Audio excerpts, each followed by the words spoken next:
안녕하세요. 암극복 이야기 건강전도사 박점수입니다.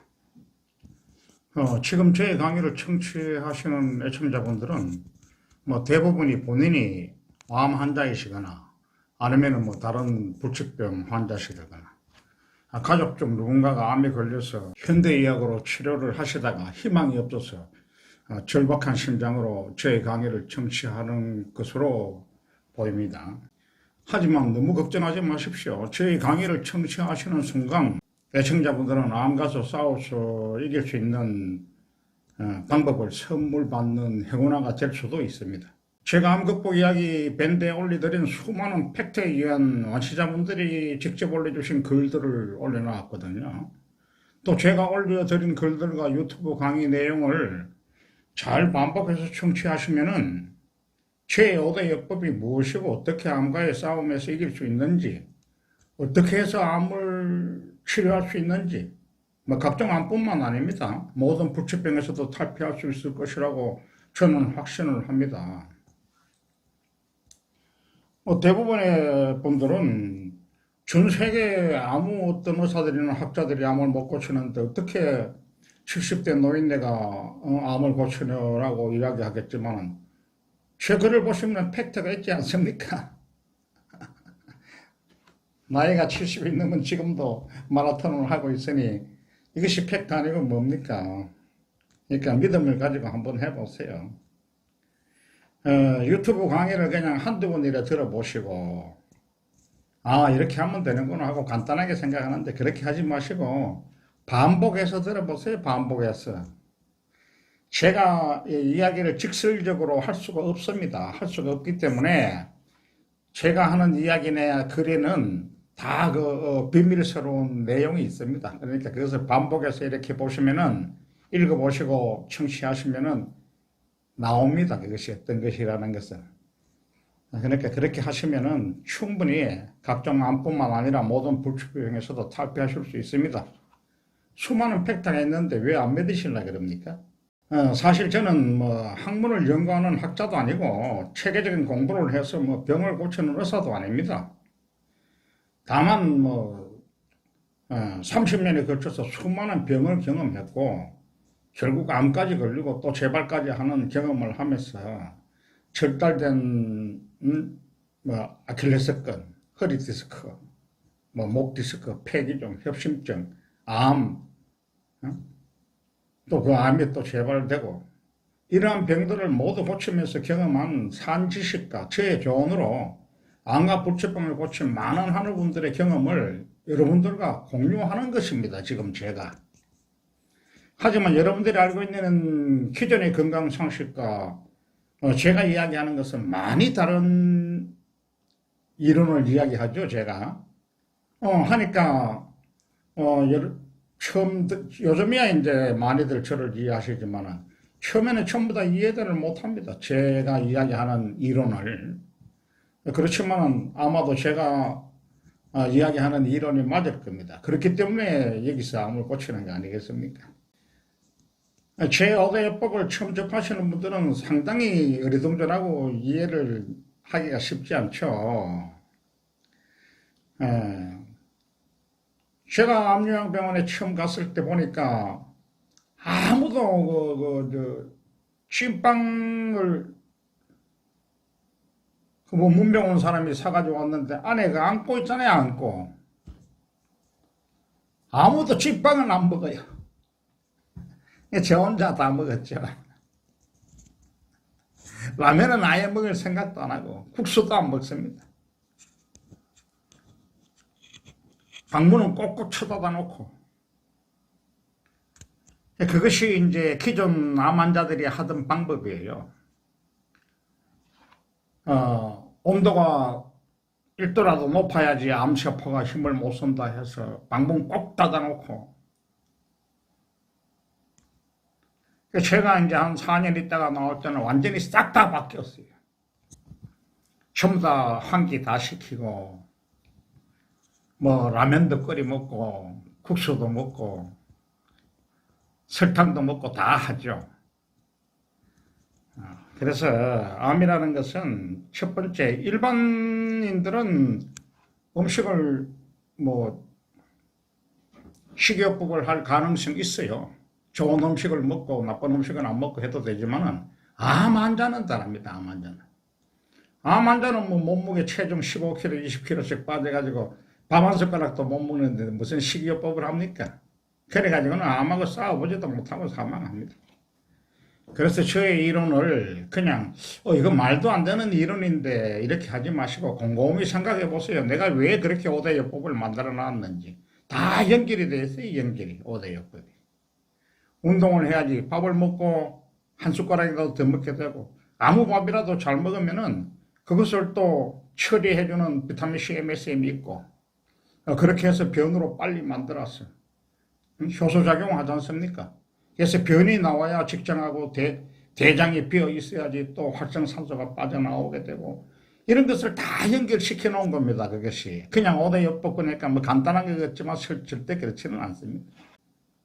제가 만 4년 동안 80명에서 100명 정도의 환자분들과 같이 먹고 자고 하면서 이렇게 쭉 지켜보면서 매일 저녁 글을 써왔습니다.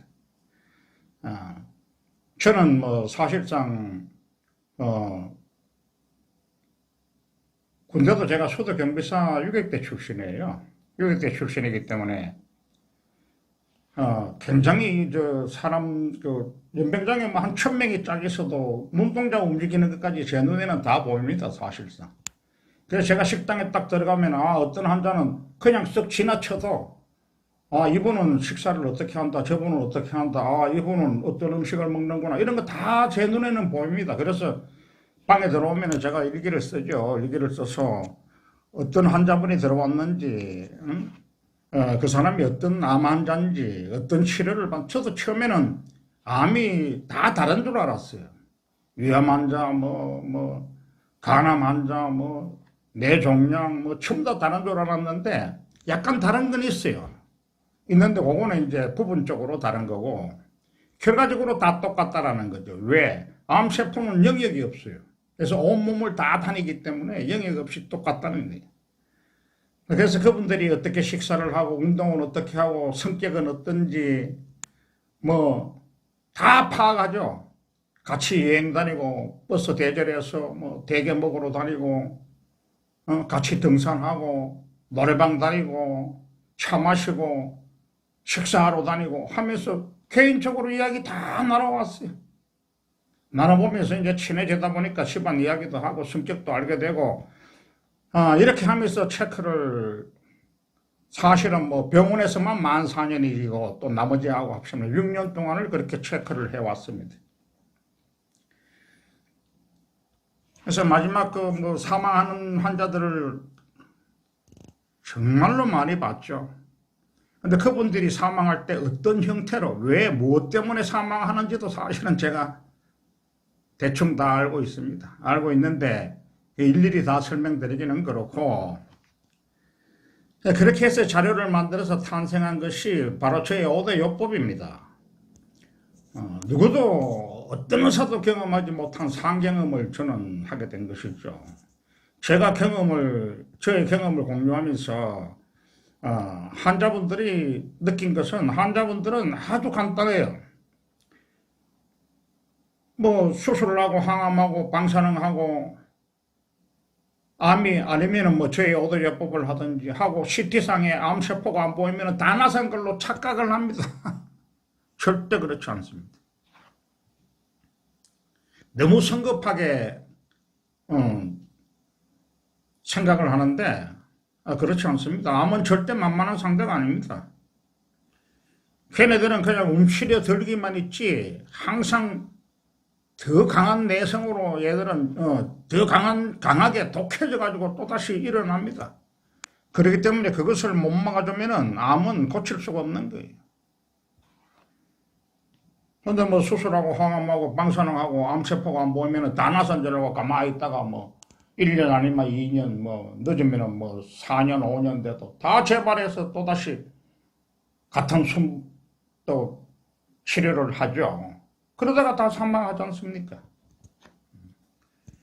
그러니까 이 암이라는 것은 그렇기 때문에 아직까지도 전 세계적으로 그 많은 의사들이 학자들이 암을 고치려고 해도 못 고친 거 아니겠습니까? 그래서 지금도 아직까지도 불치병으로 남아있는 것이 바로 암입니다. 암. 평생 관리해야 될 병이라는 것을 명심하시기 바랍니다. 그럼 오늘은 그 조영자님 후기를 올려드리겠습니다. 사실 저도 조영자님을 본 적이 없습니다. 그런데 이제 이분이 그 저의 밴드를 가입을 하시고 따라 하셔서 어쨌든 암을 현재까지는 고쳤습니다. 고쳤고 또 이렇게 후기까지 올려주시니까 감사할 따름이죠. 2020년 12월 10일 올려주신 글입니다. 비오치킨 림프종 2기라 하십니다. 2020년 5월 30일 지인 결혼식장에 갔는데 코로나 여파로 결혼식장 내 에어컨 온도가 21도, 순간 추위가 밀려오고 집에 오는 동안 목이 쎄하니 감기 기운이 있었습니다. 일주일 그냥 넘기고 2주째 되던 날 양부대 이비인후과 정기검사 때 공황을 보여주니 염증이 심하니 좀 긁어내자는 교수님 말에 긁어내고 잠시 후 조직검사 좀 하자고 해서 검사 후 태평치고 있었는데 이것은 올려주신 글 그대로 제가 읽기 때문에 조금 그렇더라도 이해해 주십시오. 7월 8일 결과 보러 갔을 때 교수님 말 보호자 같이 오질 않았냐고요. 순간 입이 마르고 말문이 막히고 몸이 떨린 상태로 비오치키 림프종 2기 혈액암이란 소리를 들었습니다. 며칠 눈물이 마르지 않고 밴드를 검색하던 중 오진교님과 전화 통화를 했습니다. 절실한 제 이야기를 상세히 들어주시고 친절히 용기도 주시고 비타민C, MSM, 메가도스, 비타민 정맥 주사를 알게 되었습니다. 본병원 가기 전 두 말도 세 말도 필요 없이 바로 나를 위한 보조 치료를 시작하고 7월 23일 1차 항암 시작, 계속 비타민 요법하면서 3차 항암 후 결과는 거의 암세포가 사라지고 없었습니다. 기적 같은 소식. 그러나 본병원에서 잔존암 3일을 위해서 마지막 3번 항암을 다 하자는 교수님. 내심 불안하기도 해서 마지막을 끝냈는데 6차 항암 후 구내염 90%, 허리 관절이 약해지고 정말 2번 다시 항암은 죽어도 하기 싫었습니다. 그래서 PET 결과 암 완치 판정 받았네요. 그리고 암 극복 이야기 오준기님 도움 너무너무 감사했습니다. 비타민 C 10g 일주일 3번씩, 그리고 안되면 2번씩, 그리고 비타민C, MSM 어쩔 땐 틈틈이 못 먹을 때도 있었습니다. 그래도 지금의 나를 있게 해준 희망으로 응원해준 지인님들께 감사드립니다. 긴 글 읽어주셔서 감사합니다. 지금은 허리 상태가 메롱 입원 치료 중입니다. 이렇게 해서. 조영자님 축하드립니다. 허리가 좋지 않은 것은 지금의 저의 5대 요법으로 관리를 꾸준히 하시면 시간이 문제지 분명히 좋아질 것입니다. 저도 관절이 좋지 않았고 허리 디스크, 목 디스크를 다 경험했지만 장기간의 노력으로 지금은 아무런 통증이나 염증 없이 요즘도 매일 새벽 달리기를 합니다. 콜라겐의 형성이 단시간에 되는 게 아니고 장시간에 걸쳐서 조금씩 생기는 거죠. 조금씩 생기면서 체질을 바꿔 건강하게 하는 것이니 조급하게 생각은 하지 마시고 평생 해야 될 저의 5대 요법이라고 생각하시고 일상화하시기를 바랍니다. 그리고 암세포가 없어졌다고 방심하시면 안 됩니다. 암과의 싸움은 지금부터입니다. 몸의 체질 변화를 확실하게 바꿔주지 않으면 언제든 암이란 놈은 고개를 쳐들고 회원님을 공격할 것입니다. 흔히 저의 5대 요법을 게을리하지 마시고 충실하게 이해하셔서 누구보다 건강한 삶을 살아가시기를 바랍니다. 그럼 좀 더 욕심을 가지시고 투병 생활을 하시기 바랍니다. 그럼 조영자님과 회원님 모두의 건강을 기원하면서 오늘 방송을 마칩니다. 감사합니다.